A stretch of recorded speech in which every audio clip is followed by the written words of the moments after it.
morning, I'm Mimi Prelo. And I'm Gail Hightower. Gail and I are co-chairing River Oaks Garden Club's annual Azalea Trail this year, and we're crossing the bridge to the Westcott entrance of Bayou Bend, where we're going to take you on a tour to give you an idea of what you can see when you come to Bayou Bend during Azalea Trail. We have many stops along the trail, but we decided we wanted to show you Bayou Bend because it's really been the cornerstone of our trail for 80 years. Azalea Trail has marked the beginning of spring in the Houston area. It's always been held the first weekend in March, Friday, Saturday, and Sunday from 11 to 5. The ribbon cutting is on Friday at 10:30, that first weekend in March, and it's actually here at Bayou Bend at the Lazy Lane entrance.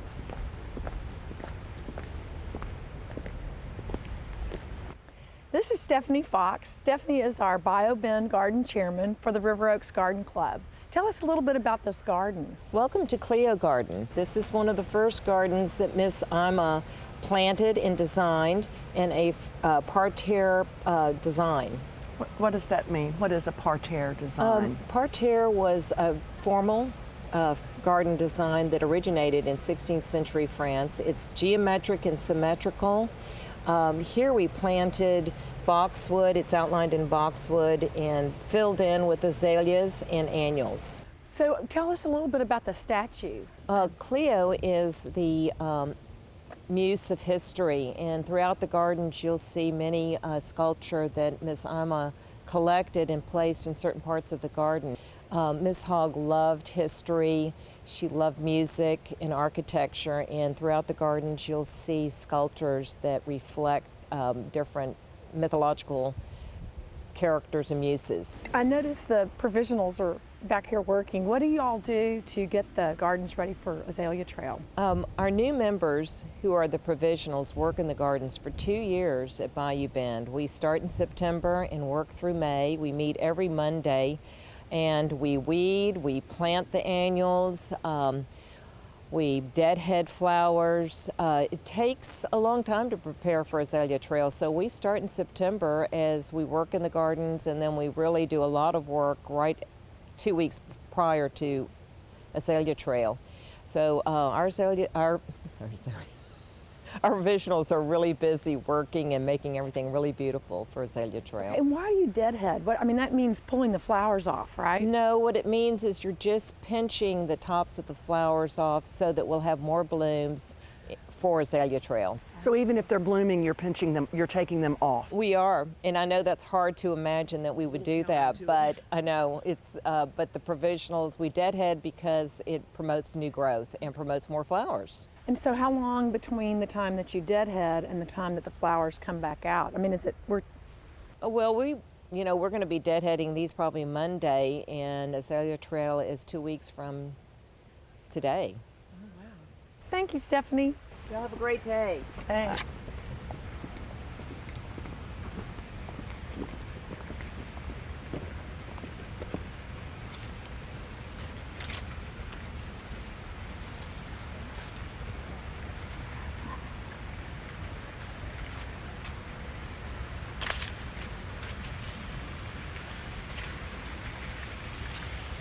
This is Bart Rector. Bart is the curator of the gardens here at Bayou Bend. And Bart, what can you tell us about this garden? Well, this is a Diana garden. This is the north side of the house, and the central focus of the north side of the house is the Diana garden. It's named after the statue, Diana, goddess of the hunt, which was brought here in 1940 from Italy. It's an exact replica from a statue in the Vatican. So is this the backyard? Okay, so this is often thought to be the back side of the house, which is actually Miss Hogg built it to help us learn more about American history and the way they built homes as George Washington built his home, Mount Vernon, with a carriage side and river side. So Diana, this is the river side of the house, and the opposite side would be the carriage side. Okay.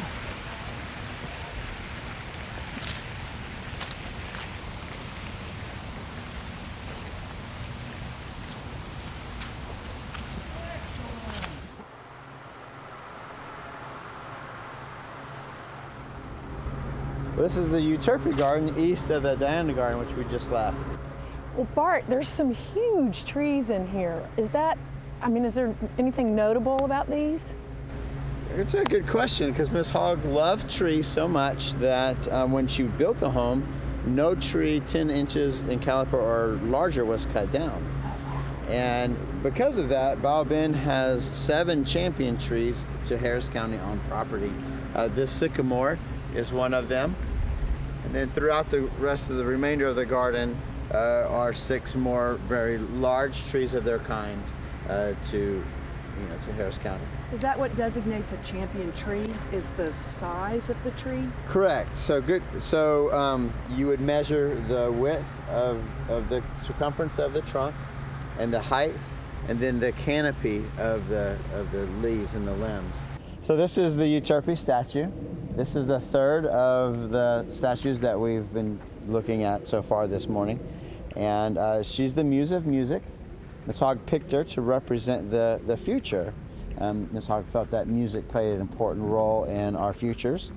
And we just left the Diana, and which is the muse of the present, or the muse of food, which represents present. And then Cleo is the muse of history, which is obviously the past. And so Miss Hogg picked the past, present, and future, doing this very specifically. Miss Hogg did things in her garden on purpose and with a lot of thought.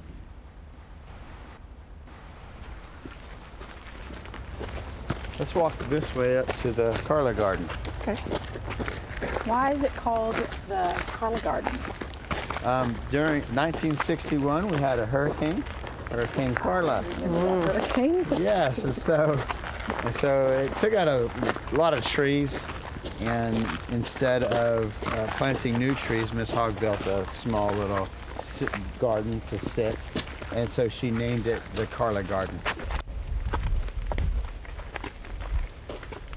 So this is Carla. This is the Carla Garden. We can't help but notice the peacock. Right. He's good. awesome. Correct. So Miss Hogg really wanted a more whimsical garden, something that would be fun. She built this garden with a carousel theme in mind, and then later purchased this antique carousel figure. So it really wasn't on a carousel. It Correct. Really is yeah, a seat. this is it's actually a 2-seater, and so 2 little kids can sit on it and go in a carousel, and that's the design and the concept of this garden is to be a carousel. I feel bad walking in front of you. Didn't this garden have a champion tree too? It does. The small tree behind us is the largest 2-winged silver bell in Harris County. It's an understory tree that has white blooms in the late spring.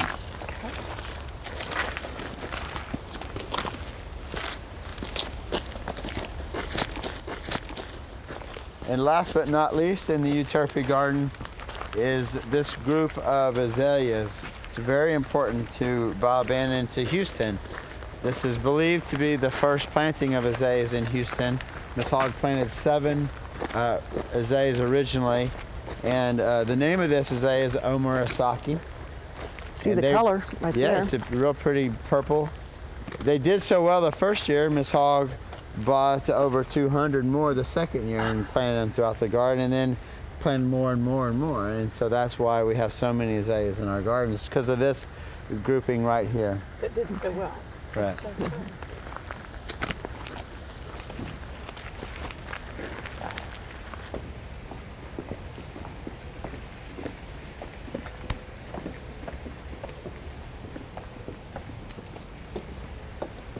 Hey, Gail. Hey, Mimi. This is Sherry Fossler. She is our Bayou Bend docent and also a River Oaks Garden Club member. And I know, Sherry, you know a lot about Bayou Bend. I'd love to hear some. Well, I love Bayou Bend, and I'd love to tell you a little bit about it. The house is situated on its original 14 acres. It's in the River Oaks subdivision, and it was built for the Hoggs in the 1920s. And the Hoggs were one of the ones that developed River Oaks, and they chose this site for their home, and it's at the bend in the bayou. That's why it's called Bayou Bend. And anyway, in the 1920s also, Miss Hogg got the idea to began a collection of American furniture from the 17th, 18th, and early 19th centuries, because she had the idea that she wanted to give this collection to a museum and to bridge the gap between our American heritage that happened on the East Coast and Texas, which was still pretty much of a frontier in the 1920s. So she began in the 1920s doing this, and by the 1950s, the collection had grown to be one of the premier collections of American decorative arts in the whole entire country. And so she decided it was time to give her collection to a museum. She chose the Museum of Fine Arts and decided to offer her home too to house the collection. So from that time on, Bayou Bend has been open to the public and has been known as a premier museum. Sherry, when people visit the houses that are on the trail, the flowers, you know, are so amazing. Are there flowers in Bayou Bend as well? Yes, as a matter of fact, Ms. Hogg asked the garden club to be sure that there are always cut flowers in her home, and so there are beautiful arrangements in the rooms, and so I hope that no one forgets to look for those beautiful arrangements. So when is the house open? The house is open every day except Monday, and it's closed in August. Hi, Terry. Hi, Mimi. Hi, Gail.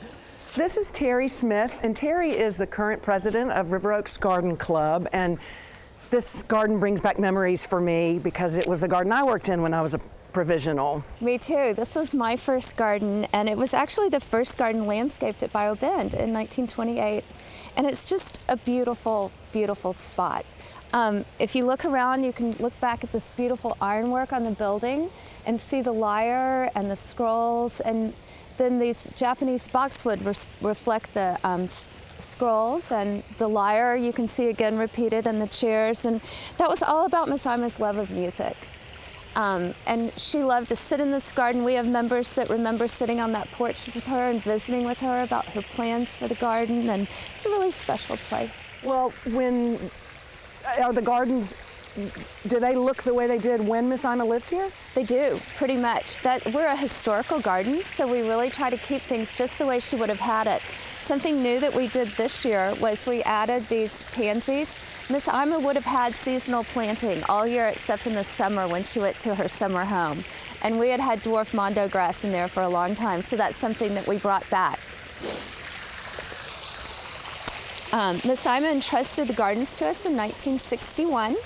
And so ever since then, we've tried to care for them in just the way she would have cared for them herself. This room feels like a room. And it's flanked by camellias and azaleas, and they're varieties that you can't buy today. They were kinds that she planted. She brought the first azaleas here in 1935, and there are so many different varieties here. I think you guys are going to visit with Kay Rice in a minute. Yes, we are. And she can tell you more about the master plan and about the Bayou Bend Gardens Advisory that oversees that plan, and how we keep it the way Miss Ima really would have had it. Okay, thank you. Thanks, Terry.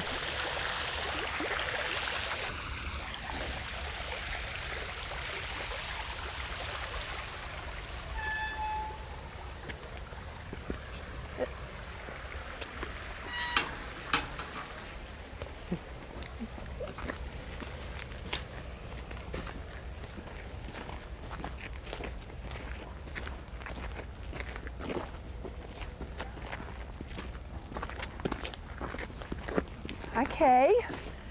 Hey, how are you? Fine. This is Kay Rice, and Kay is the chairman of the Bayou Bend Garden Advisory Committee. And Kay, we were just talking with Terry over in the East Garden about Miss Ima's desire to have the gardens remain the same and the master plan.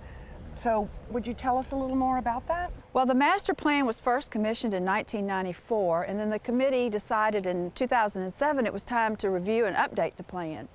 So a new plan was presented in 2010 with the intent that the gardens are to reflect the lifetime and vision of Ms. Hogg. The committee did approve the plan with the intent to maintain, preserve, and restore the gardens just as they were when she was living here in her home.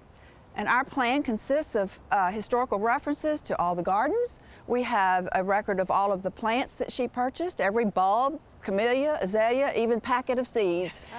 And although we cannot find many of the plants that she did purchase and plant here in the gardens, we continue to look for them as of today.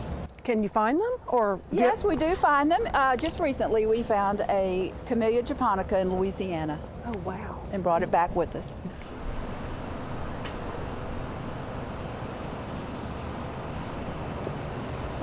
Hey again, ladies. How are you? Good. I just wanted to stop and point out that the paths you've been walking on today are granite gravel, but Miss Hogg originally had mulch paths and stone paths. And these are the last stones path that Miss Hogg walked on that's left at Bayou Bend.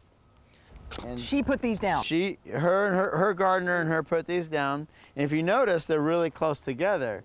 So if you were an older lady, you would take smaller steps. And so these steps are really nice and close, so she can get onto every step. So when you're wandering around Bayou Bend, you actually have a part of Miss Ima here. Correct. Yes, that's exactly the intention, is to keep as much of the garden as we can the same as if Miss Ima lived here.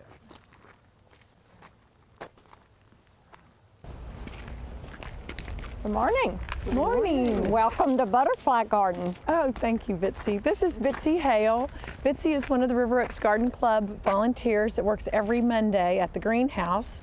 And we are in the butterfly garden. Tell us about this garden. Well, this garden was created in 1940 and 1941. Ms. Ima had a vision of a parterre garden shaped like a butterfly.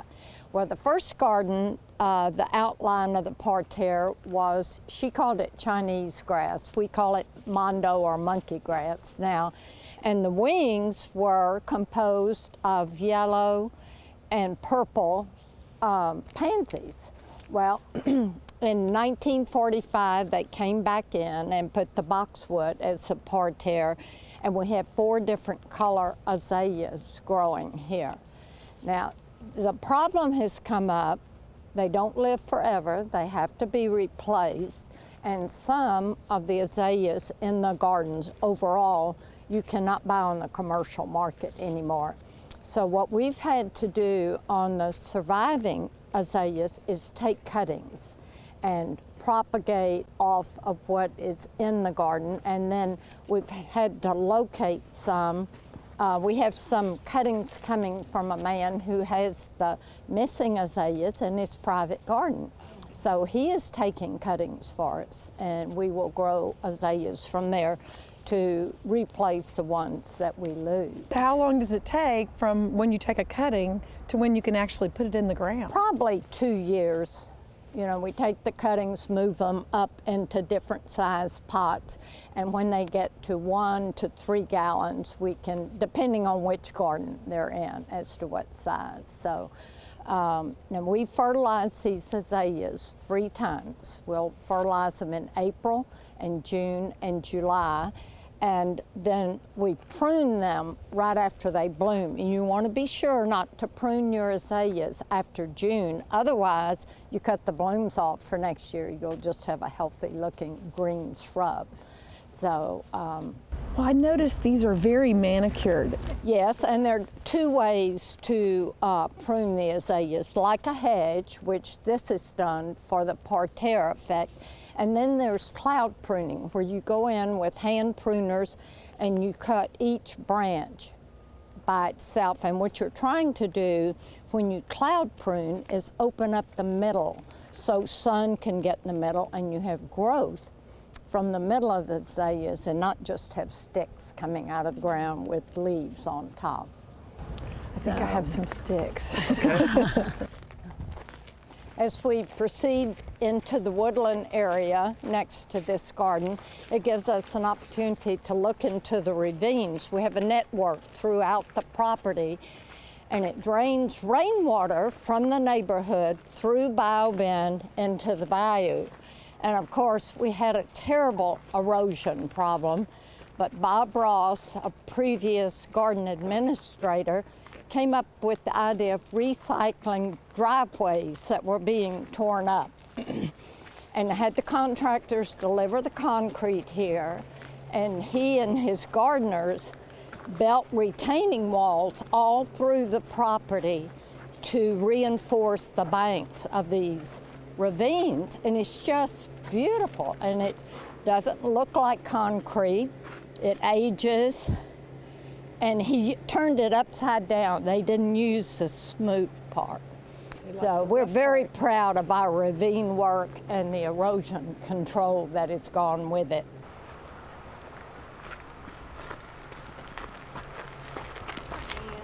Hi, Mimi. Hi, Gail. How are you?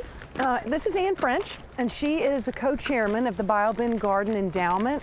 And Ann, we've been hearing all about how we maintain the garden, and can you tell us how the endowment fits into that plan? I can.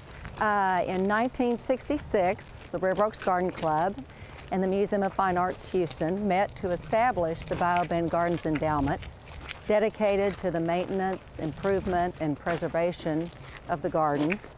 And in 1967, the Garden Club set up the endowment as an independent public trust, with the garden being the sole beneficiary of it. And, throughout the years, from, restoration following the damage from Hurricane Ike, to the effects of the drought, to tree care, to propagation of historically significant horticulture that's no longer available, the endowment has been instrumental in the perpetual care of the gardens.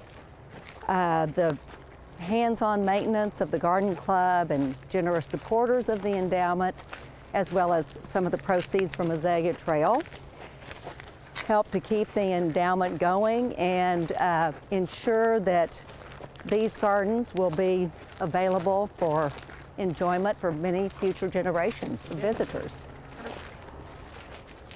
So we're heading this way. Do we know anything about this? The bridge, we're crossing the bridge going into White Garden. The bridge was built around 1965, and the aspidistra on both sides is not one of the provisional's favorite spots to be. As you can see, it's fairly thick.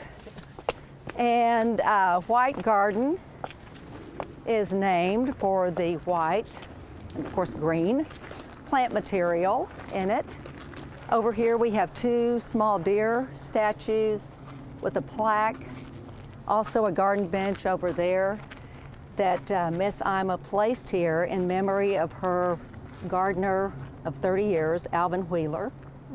And it's just a lovely place to sit and enjoy the scenery.